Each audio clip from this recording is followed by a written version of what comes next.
This episode of It's the End of the World as We Know It and I Feel Fine was made possible by contributions from slaves like you. Thank you very much. What's wrong with it? You're doing messing around like a high school chemistry class. Man, anybody can make explosives like this. Okay, Willie? You go order some plastic and detonators from Marshall Fields. Everything on this table can be obtained easily from a drugstore, a hardware store, or medical supply house. If we can get sophisticated equipment, we'll use it, but we don't rely on it. We live off the land. We match technology with spontaneity and improvisation. Men against machines, brains against computers. Now, if you don't think it can work, you check out Algeria, Kenya, Korea, and Vietnam. Can you dig it? It's the end of the world as we know it. I feel fine. Good morning, slaves, and welcome to another edition of It's the End of the World as We Know It and I Feel Fine, where the revolution will be televised. I am your host, Stimulator, and if you were watching CNN or Fox last week, you probably missed this. About 2.5 million French peeps took to the streets and proclaimed a general strike in protest to how President Sarkozy has been handling the current economic clusterfuck. There's a sense of anxiety over the financial crisis, a sense of injustice. It's unimaginable that the government won't act. If it doesn't, there'll certainly be more of this to come. Rebellions have also been taking place in Latvia, Bulgaria, Mexico. In Lithuania, protesters attempted to storm the parliament building. And in Iceland, the motherfucking resistance successfully forced the prime minister to resign. Here's the PM's limo surrounded by his constituents a couple of weeks ago. This is hot for the limo. In case you haven't noticed, capitalism is collapsing all around us. But the bootlicking corporate ass crunchers who call themselves the media keep trying to maintain the facade that everything is just peachy. The great Oz has spoken. Oh, pay no attention to that man behind the curtain. Seriously, America, what's taking so fucking long? Oh yeah, I forgot. Seriously, stop that. This morning I'd like to talk about some good news and some bad news. The bad news is that all that bailout money that was supposed to save the economy is buying bonuses, jets, and $85,000 rugs for those greedy Wall Street executives. Want some? Yep, those gluttonous sons of bitches are snorting blow and banging high-priced hookers as you and your peeps struggle to put food on the table. And guess who voted for the bailout plan? The good news is that 7 freedom fighters nabbed during the RNC had their charges dropped. The Wall 7 were charged with obstructing the legal process, disorderly conduct, unlawful assembly, and blocking traffic, among other things. But the city of St. Popa just didn't have enough evidence. In global warming news, well-fed millionaire Al Gore spoke to the Senate to let them know that we're totally fucked. We have arrived at a moment of decision. Our home, Earth, is in danger. What is at risk of being destroyed is not the planet itself, of course, but the conditions that have made it hospitable for human beings. The solutions to the climate crisis are the very same solutions that will address our economic and national security crises as well. But Gore's solutions did not include switching to a local diet. Well now, eating locally not only curbs your carbon emissions, but it also may help stop the slaughter of innocent Palestinian babies. Well, we have seized unlawful goods that have been on sale in Tesco's. They're clearly labelled West Bank. The West Bank is a legally occupied territory in Palestine. It's actually Palestinian, and these are illegally grown on the settlements there. What's happened there is people have been evicted from their homes. Their homes have been demolished. The ancient olive groves that are thousands of years old have been uprooted, and all the water has been appropriated to grow these illegal goods, and it's an absolute disgrace.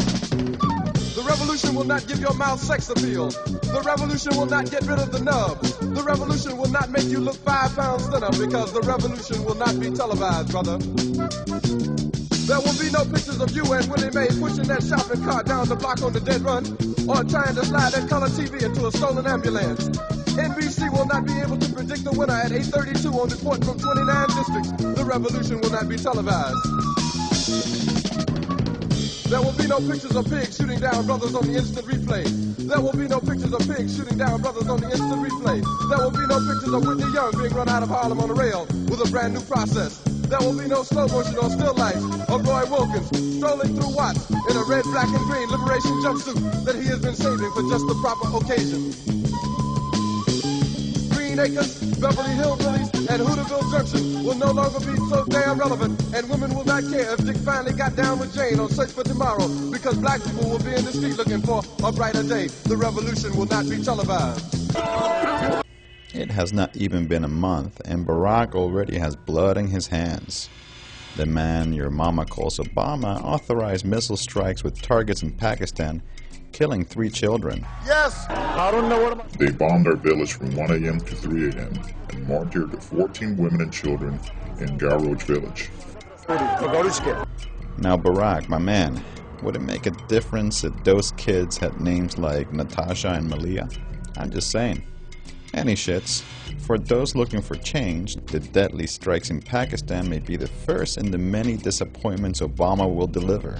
So as an early preventative antidote to Obama's sickness, I bring you a healthy dose of the Stimulator's cure-all media elixir.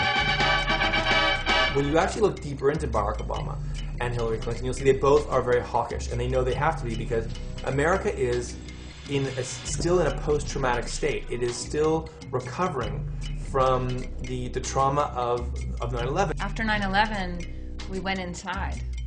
We went into our houses, into our apartments. We shut our windows, isolated, closed our doors, and buried Obama ourselves. got us out into the air again. Obama may have the energy and the anger and the networks of the anti-war vote, but he does not have a plan to get us out of Iraq. What he has is a plan to downsize the occupation of Iraq, not to end it. He talks about keeping the green zone intact and calls that ending the war. Let me tell you, you cannot keep the green zone, which is the symbol of the foreign occupation of Iraq, without a massive troop presence that includes the military contractors like Blackwater as well. And Obama has written himself into a corner where he is going to need companies like Blackwater, Triple Canopy, and DynCorp to implement his Iraq policy. He also, and I think this is incredibly disturbing, is characterizing Afghanistan as the good war. One of the major problems coming is Afghanistan and Pakistan. That's pretty serious. Take a look at Obama's website under issues, foreign policy issues. The statements that you hear are pretty hawkish. Our job is to tell the hard truth, and it is our job to push for the kind of radical change that can actually turn the political tide. We have many elected officials that are black all over the United States, and especially, you know, we have black mayors, black city council people. Still, the power to change things doesn't come from these elected officials. The power to change things comes from the people forcing the elected officials to do what the people want. Reclaiming public space is the seed of activism. That's something we can't let go just because the presidential campaign's over. Parks, streets, we need to be there as citizens, not consumers, citizens that enjoy the First Amendment rights. If you only invest your time and energy into electoral politics, then you're looking to not get the result that you wanted, which is progressive change. Changes and progress very rarely are gifts from above. They come out of struggles from below, and it's up to the answer to what's next depends on people like you. And that about does it for this edition of It's the End of the World As We Know It and I Feel Fine.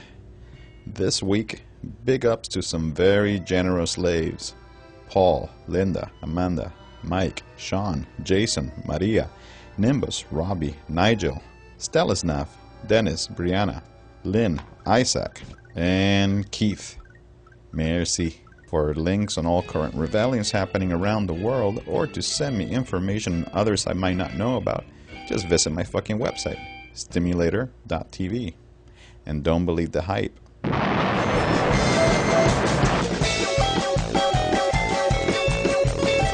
Remember, kids, you can podcast high-quality video of this show at suttonmedia.tv.